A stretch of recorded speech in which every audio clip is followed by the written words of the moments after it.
നമസ്കാരം. മാർച്ച് 29 വളരെയേറെ പ്രത്യേകതകൾ നിറഞ്ഞ ദിനമാണ്. ചില നക്ഷത്രക്കാരുടെ ജീവിതത്തിലെ ഗതി തന്നെ മാറിമറിയുന്ന സമയമാണ് മാർച്ച് 29. സൂര്യഗ്രഹണം, ശനിയുടെ രാശിമാറ്റം, ഈ രണ്ട് പ്രധാന കാര്യങ്ങളാണ് മാർച്ച് 29 എന്ന ദിനത്തിൽ നടക്കാൻ പോകുന്നത്. ഇനി ഏതാനും ദിനങ്ങൾ കഴിയുമ്പോൾ മാർച്ച് 29ലേക്കാണ് നമ്മൾ എത്തുന്നത്. ഈ സമയം വളരെ സന്തോഷിക്കാൻ അല്ലെങ്കിൽ വളരെയധികം ഭാഗ്യം വന്നു ചേരുന്ന നക്ഷത്രക്കാരുണ്ട്. വളരെയധികം നേട്ടങ്ങളാണ് കാത്തിരിക്കുന്നത്. ഒരു 100 വർഷത്തിന് ശേഷമാണ് ഇവിടെ രണ്ട് ഗ്രഹങ്ങൾ ഒത്തൊരുമിക്കുന്നത്. അപ്പോൾ അതിൻ്റെ ഫലമായി ചില നക്ഷത്രക്കാരെ കാത്തിരിക്കുന്നത് വളരെയധികം നേട്ടങ്ങളാണ്. പടിപടിയായി ജീവിതത്തിൽ ഉയരുവാനായി ഈ നക്ഷത്രക്കാർക്ക് സാധിക്കുന്നതാണ്. ദുരിതങ്ങൾ ഒഴിയുന്നതാണ്, നേട്ടങ്ങൾ വരുന്നതാണ്. ഒരുപാട് ജീവിതത്തിൽ ദുഃഖം ഒരുപാട് അനുഭവിച്ചു കഴിഞ്ഞു. ആ ദുഃഖത്തിനൊക്കെയും ഒരു പരിഹാരമായിട്ടാണ് മാർച്ച് 29 ചില നക്ഷത്രക്കാരുടെ ജീവിതത്തിലേക്ക് എത്തുന്നത്. വളരെയധികം ഭാഗ്യദായകമായ സമയം എന്ന് തന്നെ മാർച്ച് 29 വിശേഷിപ്പിക്കാം. നേട്ടങ്ങൾ ഓരോന്നോരോന്നായി ജീവിതത്തിൽ അനുഭവത്തിൽ വരുന്നതാണ്. ദുരിതങ്ങൾ ഒഴിയുന്നതാണ്. ജോലി സംബന്ധമായുള്ള പ്രശ്നങ്ങൾ, തടസ്സങ്ങൾ, ബുദ്ധിമുട്ടുകൾ, സാമ്പത്തിക പ്രതിസന്ധികൾ, രോഗദുരിതങ്ങൾ ഇതൊക്കെയും മാറാൻ പോകുന്നു. അതും എല്ലാ നക്ഷത്രക്കാർക്കുമല്ല, ചില നക്ഷത്രക്കാർക്ക് മാത്രം. ഈ രണ്ട് ഗ്രഹങ്ങൾ 100 വർഷത്തിന് ശേഷം ഇങ്ങനെ ഒരുമിക്കുന്നതിൻ്റെ ഫലമായിട്ട് വളരെയധികം ഭാഗ്യം ചില നക്ഷത്രക്കാരെ തേടിയെത്തിയാണ്. സൂര്യനും ശനി, സൂര്യഗ്രഹണവും അന്ന് നടക്കുന്നുണ്ട്. മഹാശനിമാറ്റവും അന്നേ ദിനം തന്നെയാണ് നടക്കുന്നത്. അപ്പോൾ ഈ രണ്ട് ഗ്രഹങ്ങളും വളരെയധികം ഭാഗ്യത്തെയാണ് ചില നക്ഷത്രക്കാരുടെ ജീവിതത്തിലേക്ക് എത്തിക്കാൻ പോകുന്നത്. ആ ഭാഗ്യമെന്ന് പറയുമ്പോൾ ഒരു വ്യക്തിക്ക് ജീവിതത്തിൽ ലഭിക്കേണ്ടുന്നതായ എല്ലാ സുഖഭോഗങ്ങളും ആ വ്യക്തിക്ക് ലഭിക്കുന്നതാണ്. ജീവിത സുഖഭോഗം എന്ന് പറയുമ്പോൾ ജോലി, വിവാഹം, കുട്ടികൾ, സമ്പത്ത്, സമാധാനം, സമൃദ്ധി, ഐശ്വര്യം ഇതൊക്കെ ചേരുമ്പോഴാണ്, ഇതൊക്കെയും പൂർണ്ണ ഭാവത്തിൽ എത്തുമ്പോഴാണ് ഒരു വ്യക്തി സന്തോഷവാൻ അല്ലെങ്കിൽ ഭാഗ്യവാൻ എന്ന് നമ്മൾ പറയുന്നത്. അപ്പോൾ അതേ എല്ലാം തികഞ്ഞ ഒരു ജീവിതം ചില നക്ഷത്രക്കാർക്ക് മാർച്ച് 29 മുതൽ ലഭിക്കുന്നതാണ്. അപ്പോൾ ഭാഗ്യദായകമായ നക്ഷത്രക്കാരെ പറയുന്നതിനോടൊപ്പം തന്നെ അല്പം സൂക്ഷിക്കേണ്ട നക്ഷത്രക്കാരെക്കുറിച്ചും പറയേണ്ടതാണ്. ഏവരും ഭാഗ്യത്തെക്കുറിച്ച് കേൾക്കാൻ ആഗ്രഹിക്കുമ്പോൾ അല്പം ദോഷമുള്ള നക്ഷത്രക്കാരാണ് അല്ലെങ്കിൽ ദോഷം അനുഭവിക്കേണ്ടി വരും എന്ന് പറയുമ്പോൾ എല്ലാവരും നെറ്റിച്ചൊളിക്കും, അത് കേൾക്കണ്ട എന്ന് വിചാരിക്കും. എങ്കിൽ പോലും നിങ്ങളിത് കേട്ടേ മതിയാവും. കാരണം എന്തെന്നാൽ ഏതൊക്കെ രീതിയിലാണ് നിങ്ങൾ ഇതിൽ നിന്ന് രക്ഷ പ്രാപിക്കേണ്ടത്, അല്ലെങ്കിൽ ഏതൊക്കെ തെറ്റുകൾ ചെയ്യാതെ ശരിയിലേക്ക് കണ്ട് നിങ്ങൾ പോകേണ്ടത് എന്നതുകൂടിയാണ് ഇതിലൂടെ പറഞ്ഞു തരുന്നത്. അപ്പോൾ മാർച്ച് 29 സൂര്യഗ്രഹണം നടക്കുന്നുണ്ട്, മഹാശനിമാറ്റവും നടക്കുന്നു. അത് ഒരു പരിധി നക്ഷത്രക്കാർക്ക് ഗുണം നൽകുമ്പോൾ അല്പം നക്ഷത്രക്കാർ, അതായത് ഒരു 6 അല്ലെങ്കിൽ 9 നക്ഷത്രക്കാർ അല്പം ബുദ്ധിമുട്ടുകളിലൂടെ കടന്നു പോകേണ്ടതായ ഒരു അവസ്ഥ കൂടി എത്തുന്നുണ്ട്. അതിൻ്റെ ഫലമായി സൂക്ഷിക്കേണ്ടതാണ് ഈ നക്ഷത്രക്കാർ. അതിനെ കൂടി നിങ്ങളിലേക്ക്, ആ കാര്യങ്ങൾ കൂടി നിങ്ങളിലേക്ക് എത്തിക്കേണ്ടതുണ്ട്. അവർ ചെയ്യേണ്ട 1-2 പരിഹാരങ്ങൾ കൂടി പറഞ്ഞു തരാം. ദോഷദുരിതങ്ങളിൽ നിന്ന് നിങ്ങൾക്കൊരു മോചനം തന്നെ ലഭിക്കുന്നതാണ്. പ്രാർത്ഥനയാണ് അനിവാര്യം, മറ്റെന്തുമല്ല. നിങ്ങളാൽ ഭഗവാനിലേക്ക് മനസ്സുകൊണ്ട് അർപ്പിക്കുന്ന ആ ഒരു പ്രാർത്ഥന, അത് മാത്രമേ ഉള്ളൂ ഇതിനൊക്കെയും, ഈ തടസ്സങ്ങൾക്കൊക്കെയും ഒരു മറുമരുന്ന് എന്ന് പറയാനായി. അല്ലാതെ മൂന്നാമസ്ഥനൊന്നും വേണ്ട, നിങ്ങളും ദൈവവും മാത്രം മതി ഇവിടെ കണക്ഷൻ ഉണ്ടാകാൻ. നന്നായി പ്രാർത്ഥിക്കുക, പ്രാർത്ഥനകൾ മുടക്കാതിരിക്കുക, ധൈര്യമായി മുന്നോട്ട് പോകുക, സത്യസന്ധതയോടുകൂടി. ഒരു രീതിയിലും മറ്റൊരാൾക്ക് ദുരിതം ഉണ്ടാകണമേ എന്ന് പ്രാർത്ഥിക്കാതെ അവനവൻ്റെ കാര്യം പ്രാർത്ഥിച്ച് മുന്നോട്ട് പോവുക. പ്രാർത്ഥന മുടക്കാതിരിക്കുക.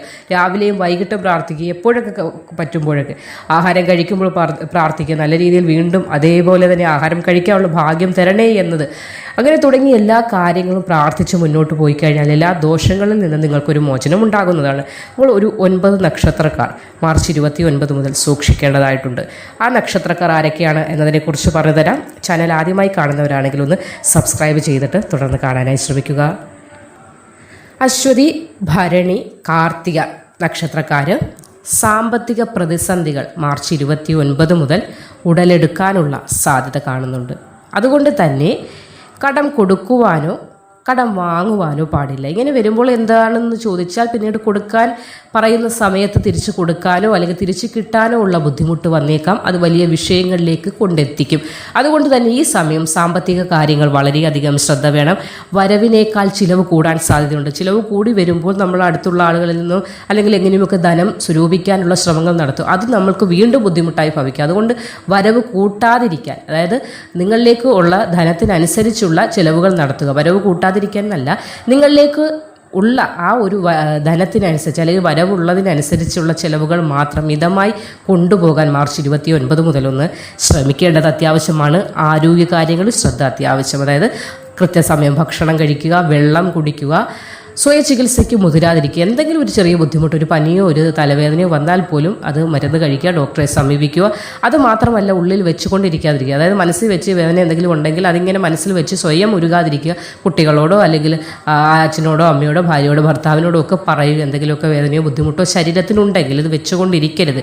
ഈ ഒരു സമയം പ്രത്യേകം ശ്രദ്ധിക്കണം. അതുകൊണ്ടാണ് പറഞ്ഞു തരുന്നത്, ശത്രുക്കളെ സൂക്ഷിക്കേണ്ടത് അത്യാവശ്യമാണ്. നമ്മൾക്കറിയാമല്ലോ, ഇന്ന വ്യക്തിയിൽ നിന്ന് നമുക്ക് ഗുണകരമായ ഫലങ്ങളൊന്നും ഉണ്ടാകുന്നില്ല എന്നത് നമ്മൾ ചില വ്യക്തികളെ കാണുമ്പോൾ അല്ലെങ്കിൽ അവരുടെ പ്രവൃത്തികളിൽ നിന്ന് നമുക്ക് മനസ്സിലായിട്ടുണ്ടാകും. അതുകൊണ്ട് തന്നെ അങ്ങനെയുള്ള വ്യക്തികളെ സൂക്ഷിക്കുക. എല്ലാ കാര്യത്തിലും കരുതൽ വേണം. പിന്നെ മുതിർന്നവരോട് ബഹുമാനമായി പെരുമാറുക. എടുത്തു ചാടിയുള്ള ഒരു കാര്യങ്ങൾക്കും മുതിരാതിരിക്കുക. പല രീതിയിൽ പ്രൊവോക്ക് ചെയ്യാൻ, അതായത് പ്രകോപിതരാക്കാൻ ആളുകൾ ഈ ഒരു സമയം ശ്രമിക്കും. അതുകൊണ്ട് എടുത്തു ചാടി അല്ലെങ്കിൽ അതിനെ ഒരു മറുകൃതി എന്നോണം പല കാര്യങ്ങളും മുതിരാതിരിക്കുക. വളരെ കരുതലോടുകൂടി ഈ ഒരു കടമ്പ കടന്നു കിട്ടിയാൽ നേട്ടത്തിലേക്കാണ് നമ്മൾ പോകുന്നത്. അപ്പോൾ ഈ ഒരു കടമ്പയിൽ നമ്മളെ പല രീതിയിൽ പ്രകോപിതരാക്കാനുള്ള ഗ്രഹങ്ങളുടെ ശ്രമം ഉണ്ടാകും. അപ്പോൾ ഈ ശ്രമത്തെ നമ്മൾ വിജയിക്കുക, സംയമനം പാലിക്കുക. അതായത് നമ്മളൊരു കരുതലോടുകൂടി പോകാനായി ശ്രമിക്കേണ്ടതാണ്.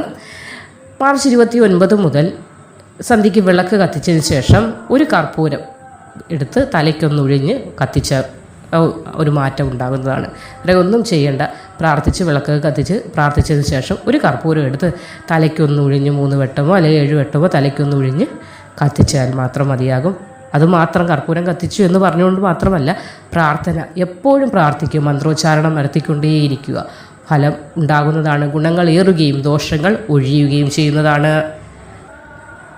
മകം, പൂരം, ഉത്രം അടുത്ത ചിങ്ങം രാശിയിൽ വരുന്ന നക്ഷത്രക്കാർ അല്പം രോഗദുരിതങ്ങളൊക്കെ ഈ സമയത്ത് കാണുന്നുണ്ട്. അത് ചെറിയൊരു തലവേദനയായാലും അല്ലെങ്കിൽ ഒന്ന് ബുദ്ധിമുട്ട് എന്തെങ്കിലുമൊക്കെ ഒന്ന് കയ്യോ കാലോ ഒന്ന് ചെയ്യുമ്പോൾ എടുത്തുമ്പോൾ ഫ്രൂട്ട്സോ എന്തെങ്കിലുമൊക്കെ വെജിറ്റബിൾസോ കട്ട് ചെയ്യുമ്പോൾ കയ്യോ കാലോ ഒന്ന് ചെറുതായിട്ടൊന്ന് മുറിയുന്നതും ഒക്കെ ഇതിനകത്ത് വരുന്നതാണ്. എല്ലാം വലിയ വലിയ രോഗങ്ങൾ, ദുരിതങ്ങൾ എന്ന് നിങ്ങൾ ചിന്തിക്കരുത്. അതുകൊണ്ടാണ് ഇങ്ങനെയുള്ള നെഗറ്റീവായിട്ട് അല്ലെങ്കിൽ അല്പം ശ്രദ്ധിക്കേണ്ട നക്ഷത്രക്കാരെ കുറിച്ച് പറഞ്ഞു തരുമ്പോൾ നമ്മൾക്കൊരു പ്രയാസമുണ്ട്, അല്ലെങ്കിൽ ഒരുപാട് നിങ്ങൾ ടെൻഷൻ അടിക്കുമെന്ന്. അങ്ങനെയൊന്നും വേണ്ട. ചെറിയ ചെറിയ പനിയോ ജലദോഷമോ വന്നാലും രോഗം തന്നെയാണ്.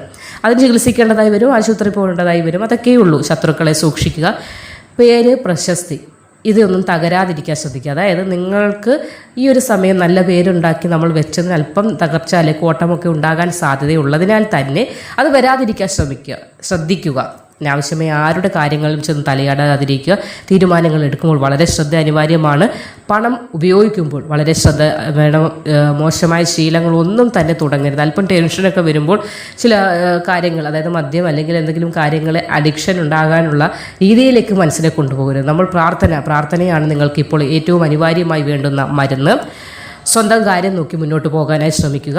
ദിവസവും, അതായത് മാർച്ച് 29 ശേഷമുള്ള സമയം ദിവസവും അല്പം കുങ്കുമം നെറ്റിയിൽ ഇടുക. രാവിലെ ആയാലും വൈകുന്നേരവും വിളക്ക് കത്തിച്ചിട്ട് പുറത്തേക്കൊക്കെ ഓരോ കാര്യങ്ങൾക്ക് പോകുമ്പോഴും അല്പം കുങ്കുമം നെറ്റിയിൽ ചാർത്തി പോകാനായി ശ്രമിക്കുക. പ്രാർത്ഥന മുടക്കാതിരിക്കുക. അടുത്ത 3 നക്ഷത്രങ്ങൾ ഉത്രം, കന്യരാശിയിൽ വരുന്ന ഉത്രം അവസാന ഭാഗം, അത്തം, ചിത്തിരയുടെ ആദ്യ പകുതി വരുന്ന നക്ഷത്രക്കാർക്കും. കന്യരാശിയുടെ 7ാം ഭാവത്തിലാണ് സൂര്യൻ്റെയും ശനിയുടെയും സംയോഗം മാർച്ച് 29 നടക്കുന്നത്. അതുകൊണ്ട് തന്നെ തൊഴിൽ മേഖലയിൽ അല്പം ശ്രദ്ധ വേണം. ജോലി കാര്യങ്ങളുമൊക്കെയായി ബന്ധപ്പെട്ട് അല്പം ശ്രദ്ധ കരുതൽ അത്യാവശ്യമാണ്. പ്രയാസങ്ങൾ വരും. എടുത്തു ചാടി തീരുമാനങ്ങളിലേക്ക് പോകാതിരിക്കാൻ ശ്രദ്ധിക്കുക. അതാണ് നിങ്ങൾ ഏറ്റവും അധികം കാണിക്കേണ്ടത്. ജോലിക്കാര്യങ്ങൾ, ഓഫറുകളൊക്കെ പലതും വരുമ്പോൾ നല്ല ജോലി തിരഞ്ഞെടുക്കുക. എടുത്തു ചാടി തിരഞ്ഞെടുക്കുകയല്ല, നല്ലതായ രീതിയിൽ ആലോചിച്ച് പലരുമായി അഡ്വൈസൊക്കെ ആരാഞ്ഞതിന് ശേഷം മാത്രം ജോലിക്കാര്യങ്ങളിലൊക്കെ തീരുമാനങ്ങൾ എടുക്കുക. ക്ഷമ, ആട്ടിൻ സൂപ്പിൻ്റെ ഫലം ചെയ്യുമെന്ന് പറയുന്ന പോലെ ക്ഷമ ഇപ്പോൾ വളരെയധികം അത്യാവശ്യമാണ് നിങ്ങൾക്ക്. വിമർശനങ്ങൾ അല്ലെങ്കിൽ മറ്റുള്ളവരെ വിമർശിക്കാൻ പോകാതിരിക്കുക. നമ്മൾ നമ്മുടെ വഴിക്ക് തന്നെ പോകുന്നത് വളരെയധികം ഉത്തമമാണ്. ദമ്പതികൾക്കിടയിൽ അല്പം കലഹങ്ങളൊക്കെ ഉണ്ടാകാൻ സാധ്യതയുള്ളതിനാൽ ഈ സമയങ്ങളിൽ കരുതൽ അനിവാര്യമാണ്. എടുത്തു ചാടി സംസാരിക്കുകയോ അല്ലെങ്കിൽ പ്രശ്നങ്ങൾ ഉണ്ടാക്കാതിരിക്കുകയോ നിങ്ങൾ ചെയ്യേണ്ടതാണ്. ആരുമായും അനാവശ്യ സംസാരങ്ങൾക്ക് പോകാതിരിക്കുക. നമുക്ക് അല്പം ബുദ്ധിമുട്ട് സമയമാണ്. ചിലപ്പോൾ വാ കൊണ്ട് എന്തെങ്കിലും പറഞ്ഞു പോകുന്നത് നമ്മൾക്ക് തന്നെ വാളായി, നമ്മുടെ തലയ്ക്ക് മേലെ വാളായി വരാതിരിക്കാനുള്ള ഒരു കരുതൽ കൂടി ഈ സമയത്ത് നിങ്ങൾ എടുക്കണം എന്നത് മാത്രമാണ് പറയുന്നത്. അപ്പോൾ ഈ 3 രാശിയിലുള്ള ആളുകൾക്കും, അതായത് ഈ 9 നക്ഷത്രക്കാർക്കും വളരെയധികം ദോഷങ്ങൾ വശങ്ങളൊന്നുമില്ലെങ്കിലും സാമ്പത്തിക ബുദ്ധിമുട്ട്, അല്പം പ്രശ്നങ്ങൾ, അതായത് കണ്ണിൽ തട്ടാനുള്ളത് പുരികത തട്ടിപ്പോയിക്കൊള്ളും. നിങ്ങൾ എന്ത് ചെയ്യണം? പ്രാർത്ഥന മുടക്കാതിരുന്നാൽ മാത്രമേ നിങ്ങൾക്ക് ഈ ദോഷങ്ങളെ ഒന്നും നിങ്ങളിലേക്ക് തടയാനായി സാധിക്കുകയുള്ളൂ. ഉത്തമമായ രീതിയിൽ പ്രാർത്ഥിച്ച് മുന്നോട്ട് പോവുക. ഏവർക്കും നല്ലൊരു ഭാഗ്യ ജീവിതമുള്ളത്. അപ്പോൾ നമ്മുടെ അങ്ങനെ ഒരു ഭാഗ്യജീവിതം ഉള്ളതിനാൽ തന്നെ പ്രാർത്ഥനയിലൂടെ ആ ഭാഗ്യത്തെ നമ്മളിലേക്ക് എത്തിക്കാൻ നമ്മൾക്ക് സാധിക്കും. അതുകൊണ്ടാണ് പറയുന്നത് ദിനവും പ്രാർത്ഥിക്കുക. നമ്മൾ ശ്വസിക്കുന്നില്ലേ, എപ്പോഴും ശ്വസിക്കുന്നത് പോലെ നമ്മുടെ പ്രാർത്ഥനയും ആ ഒരു ശ്വാസത്തിൽ നമ്മൾക്ക് എപ്പോഴും ഉണ്ടായിരിക്കണം. എങ്കിൽ മാത്രമേ നമുക്ക് എന്തെങ്കിലുമൊക്കെ ദുരിതങ്ങളും വരുമ്പോൾ കണ്ണിൽ തട്ടാനുള്ളത് പുരികത്ത് തട്ടിപ്പോവുകയുള്ളൂ. അല്ലെങ്കിൽ അത് കണ്ണിൽ തട്ടാനുള്ള കണ്ണിൽ തന്നെ തട്ടിപ്പോകും. പ്രാർത്ഥിക്കുന്നില്ല, എന്തുകൊണ്ട് നിങ്ങൾക്ക് പ്രാർത്ഥിക്കാൻ സാധിക്കുന്നില്ല? ഭഗവാനെ മുറുകെ പിടിച്ചുകൊള്ളൂ. നിങ്ങളുടെ ഈ വിഷമങ്ങൾ, ഇന്ന് അനുഭവിച്ച വിഷമങ്ങൾ നാളത്തെ സന്തോഷത്തിലേക്ക് നിങ്ങളെ എത്തിക്കാനുള്ളതാണ് എന്നൊരു ബോധം നിങ്ങളിലേക്ക് വരുമ്പോൾ അറിയാതെ തന്നെ നിങ്ങൾ പ്രാർത്ഥനാമുഖരിതരായി മാറുന്നതാണ്. പിന്നെ 1-2 നക്ഷത്രക്കാരോട് പറഞ്ഞ കുങ്കുമം നെറ്റിയിൽ ചാർത്താൻ, അതുപോലെ തലയ്ക്ക് കർപ്പൂരമൊഴിഞ്ഞ് തലയ്ക്കൊഴിഞ്ഞ് കത്തിക്കുകയൊക്കെ ചെയ്യുന്നത് വളരെയേറെ ഉത്തമമാണ്. ദോഷവശങ്ങൾ കുറയുന്നതിന് സഹായിക്കും. മറ്റൊരു വീഡിയോയുമായി കാണുന്നത് വരെ നന്ദി.